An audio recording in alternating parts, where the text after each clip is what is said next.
This program is made possible by funding from the UCF Metropolitan Center for Regional Studies, where government leaders, business executives, and academic experts come together to discuss major issues facing the state of Florida.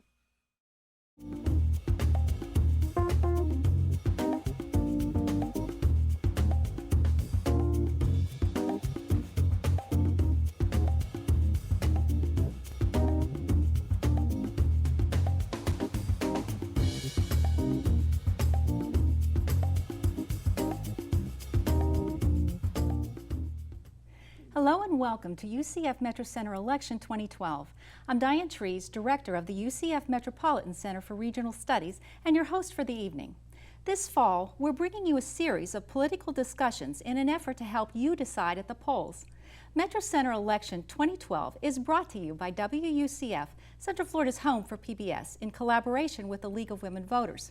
Tonight, our focus is on this year's ballot. With 11 constitutional amendments up for vote, what do you need to know before you go to the polls this November?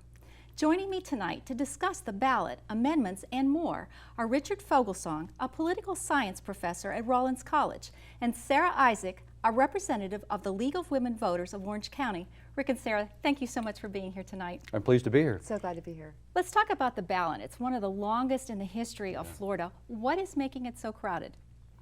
Well, it's crowded in part because of the amendments that we're going to talk about. 11 of them, and 4 of them are full text, over 150 words.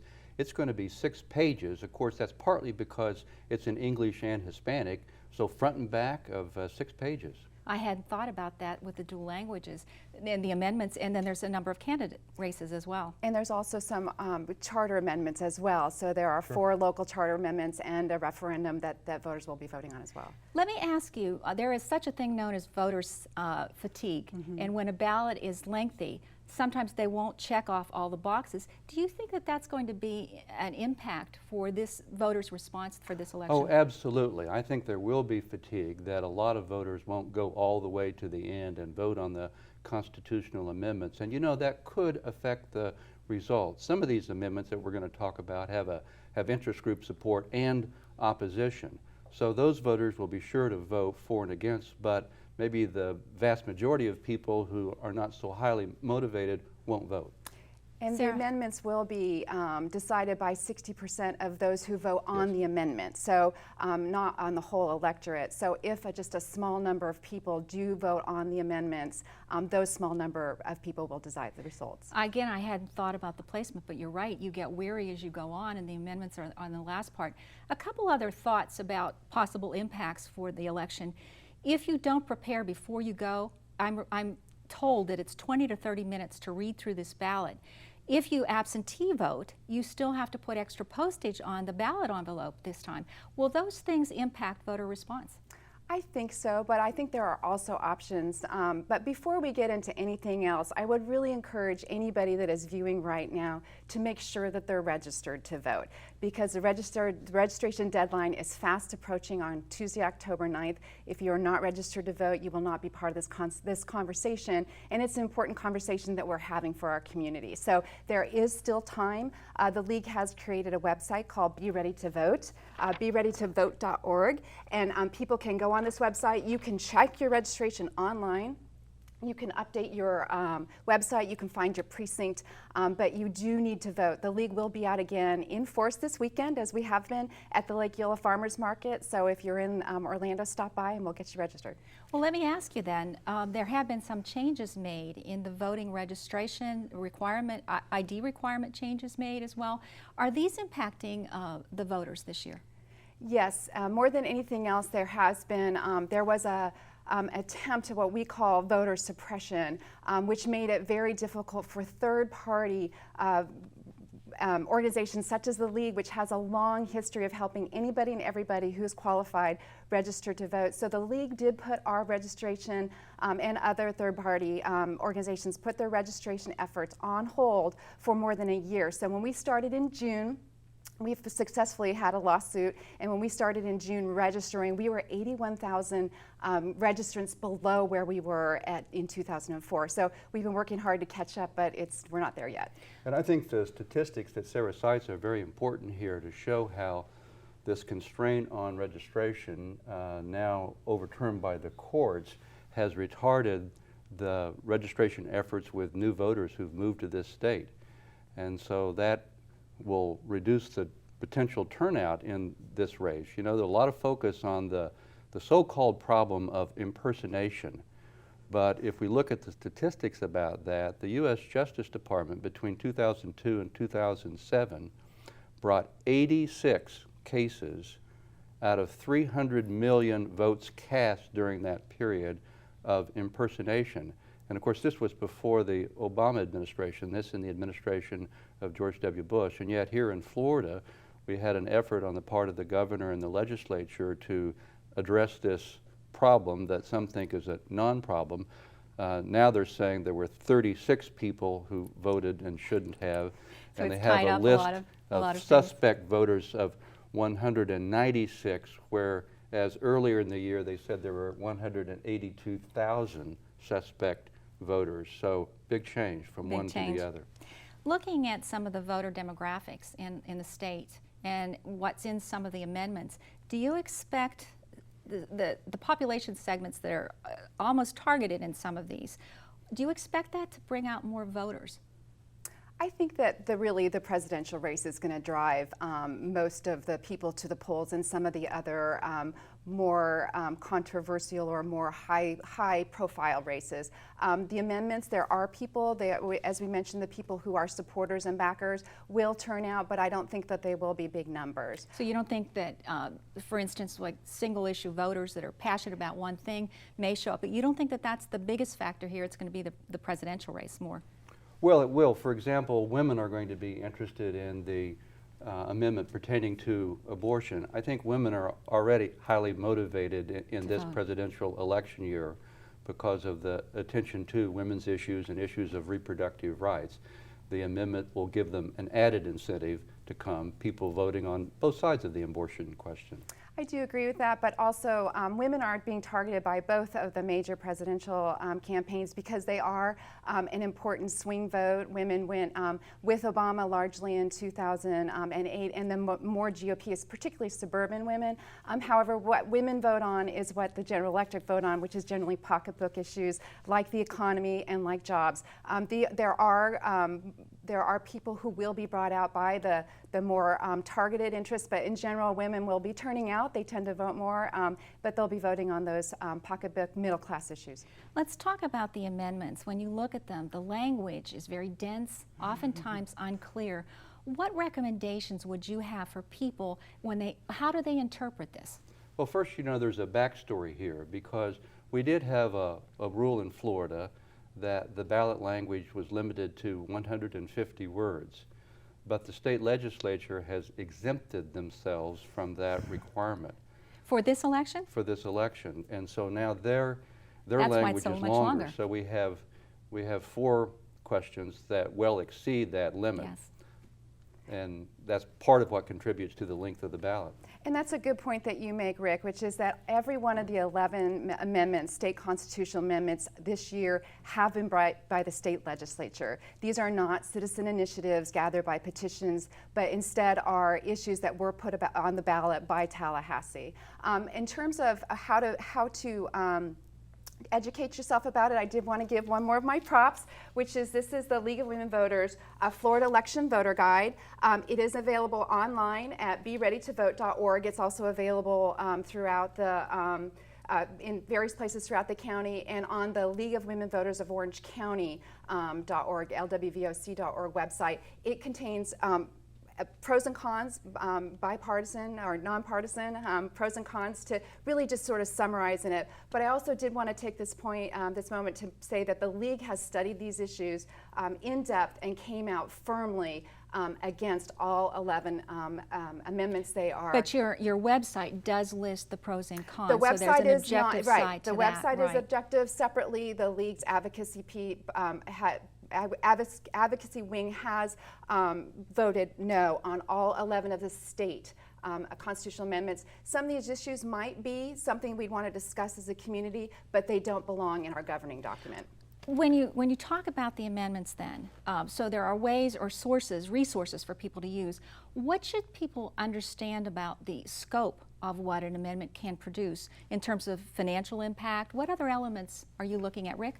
Well, one of the issues about these constitutional amendments is the long-term impact, that they're not like a public policy that could be adopted by majority vote of the state legislature and then repealed or overturned in a subsequent legislature. Rather, the language, if approved, becomes part of the Constitution. Now that requires, now it does in Florida, a 60% vote, but it would also require a 60% vote to overturn that.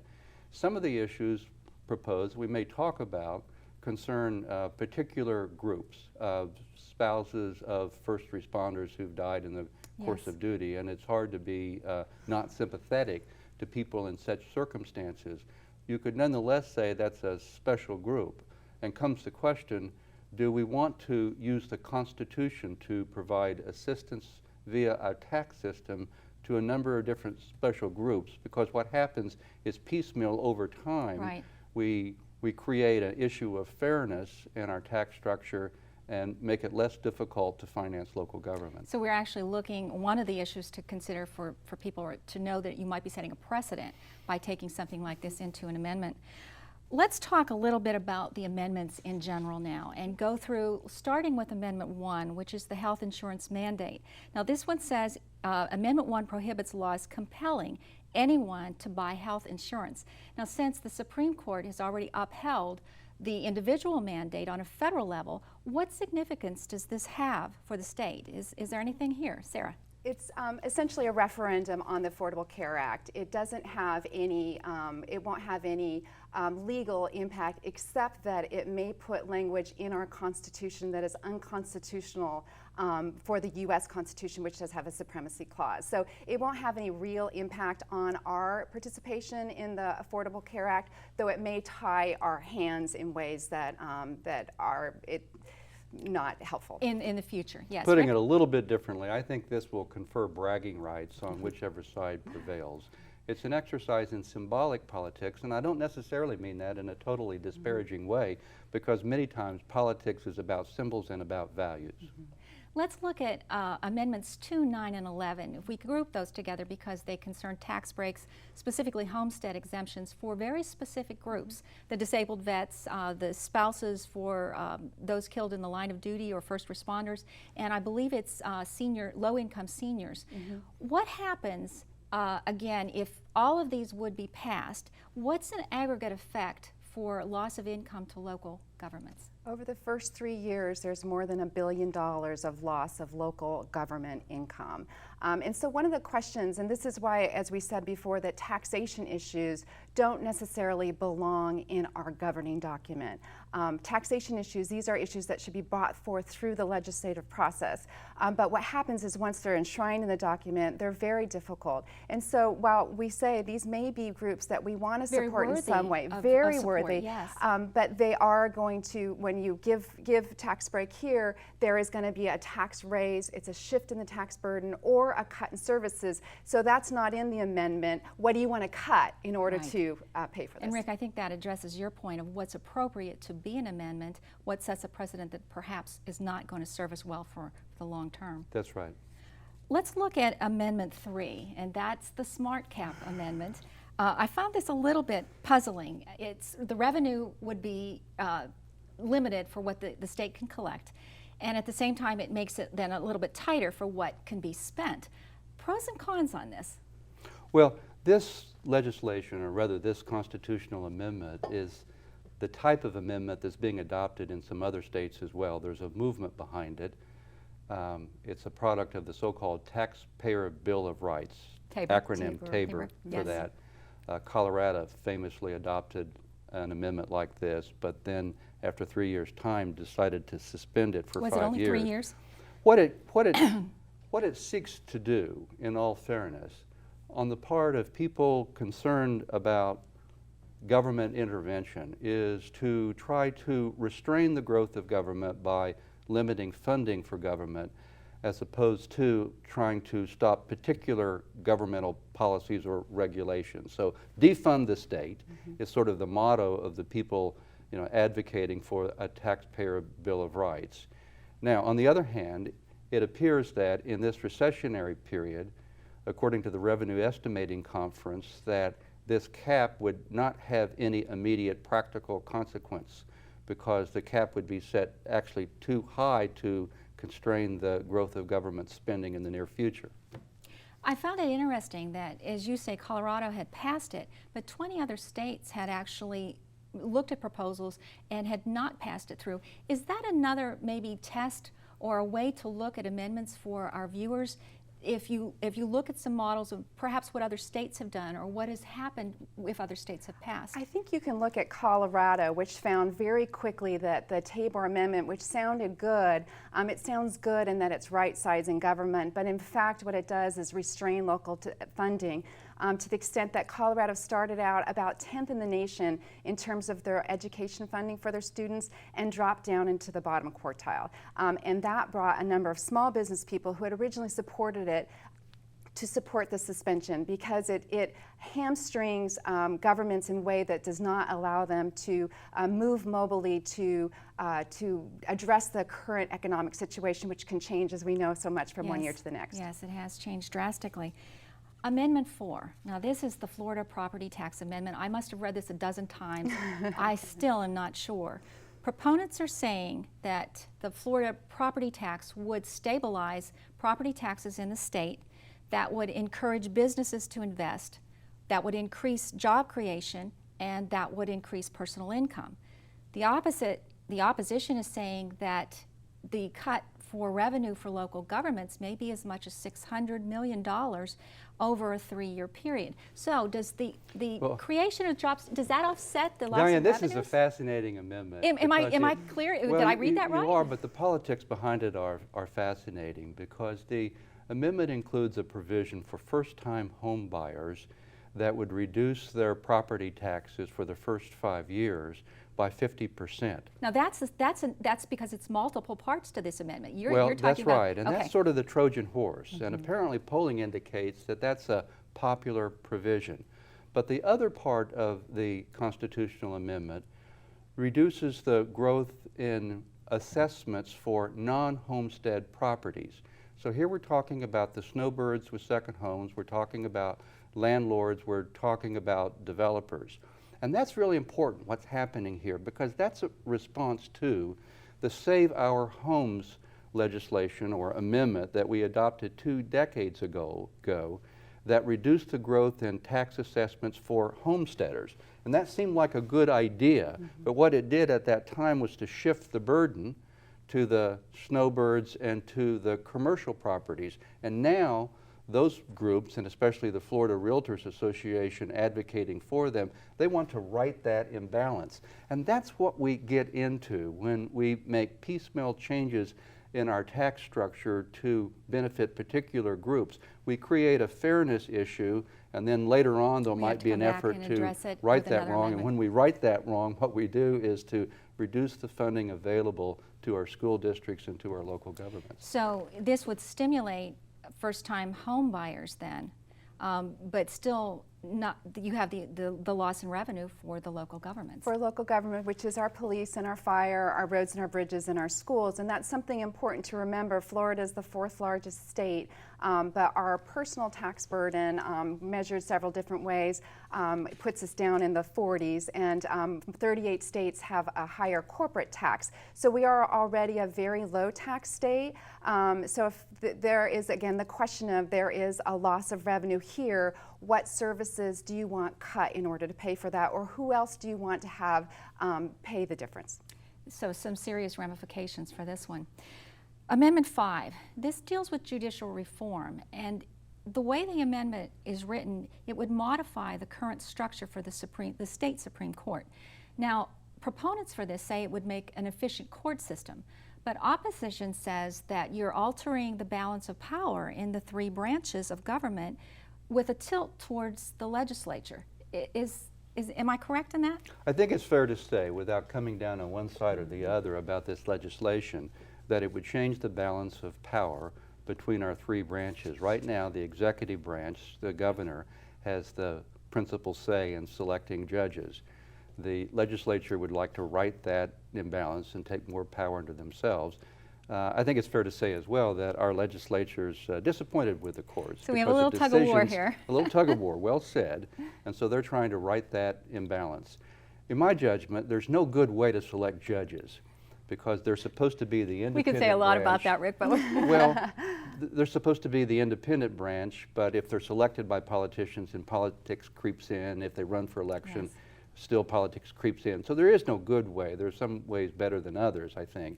Some states do it the way we do. Some states do it the way is being proposed in this amendment.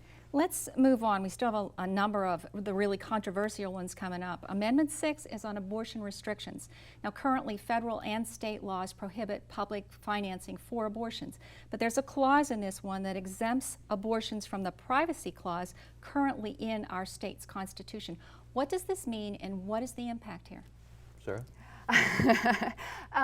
Well, honestly, this is big government at its worst. This is the Florida politicians trying to get in between women and their personal health care decisions that are rightfully made between themselves, their families, and their doctors. It is an attempt to chip away at the privacy clause that for 126 years has been enshrined in our Constitution. No, it's been challenged a number of times. And it has Floridians tend to really enjoy their privacy. So, but it is an attempt to look at that. I think this is also like an earlier amendment we talked about with multiple pieces where you have one provision that says that there will be no public funding of abortions, and a lot of people may be attracted to that, but we already have that protection. That's right. been true for and it's 2 the clause decades. that's there. It's that the other is to clause make that the matters, difference. Yes. having to do with the privacy provision. Because you know, our Florida Constitution is different from the U.S. one. Yes, There it is is. no explicit Yes, it is. privacy provision in the U.S. Constitution. Rather, in Roe v. Wade, the court inferred the existence of a privacy principle from the First, Fifth, and 14th Amendment. But in the Florida Constitution of 1968, there's a specific privacy provision that has guaranteed the right to abortion in this state. You point out the differences between the state constitution and the federal level. Let's talk about Amendment 8, because that again will come to light. It's on religious funding. This is extremely controversial. This amendment would overturn a part of the state constitution that blocks taxpayer funds for being spent on religious institution. Rick, what would be the impact here? Well, this is really about vouchers. This is really about publicly funded vouchers being used to allow them to be used for parents to send their children to parochial schools. So it's a question of this would remove the barriers for the school Right, vouchers. and supporters of this say that parochial schools have the same right to compete in the education marketplace as do secular schools. Okay. On the other hand, some people may object to allowing their public tax dollars to be used to support a religion that they don't agree with. Religions that have different views on Islam, religions that have different views than they do on homosexuality.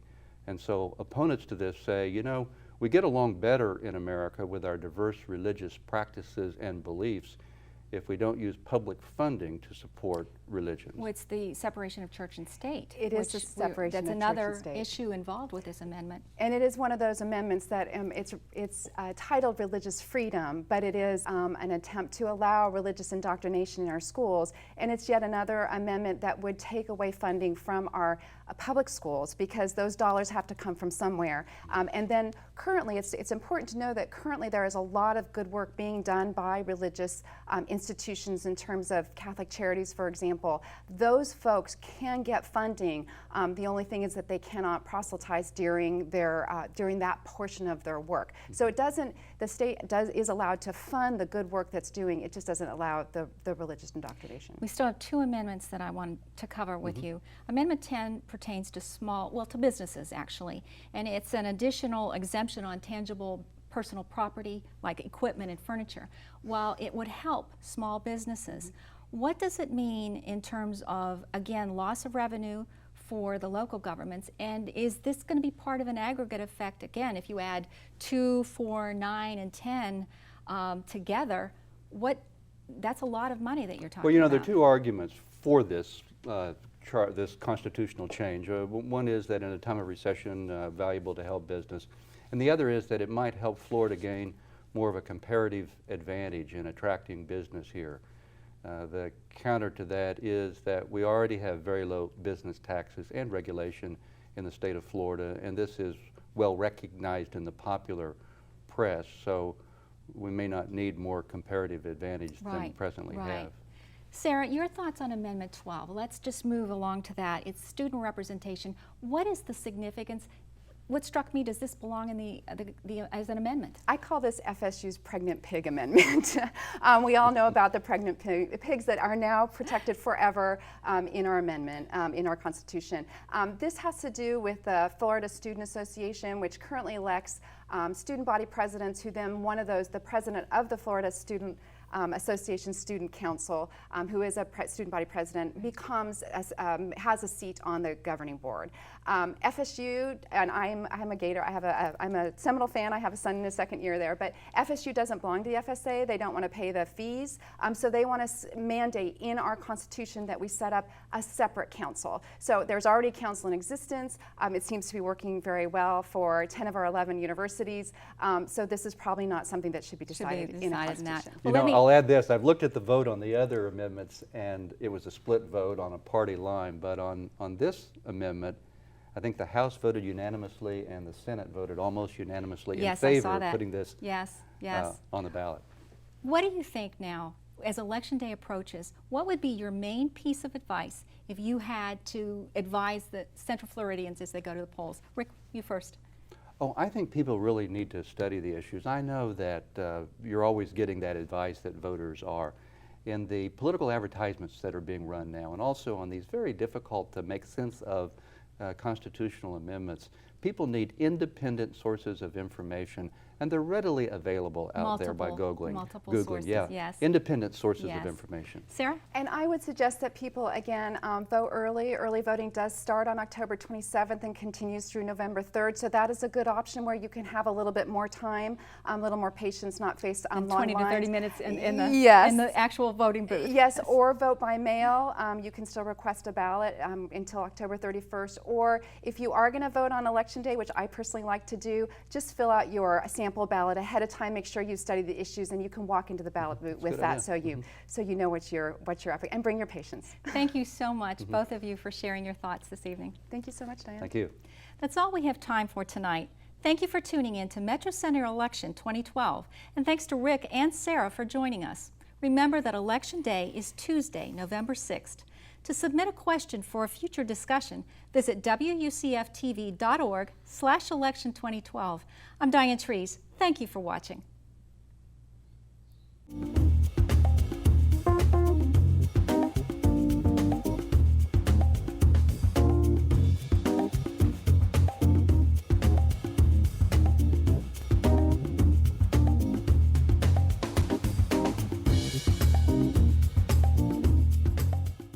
This program is made possible by funding from the UCF Metropolitan Center for Regional Studies, where government leaders, business executives, and academic experts come together to discuss major issues facing the state of Florida.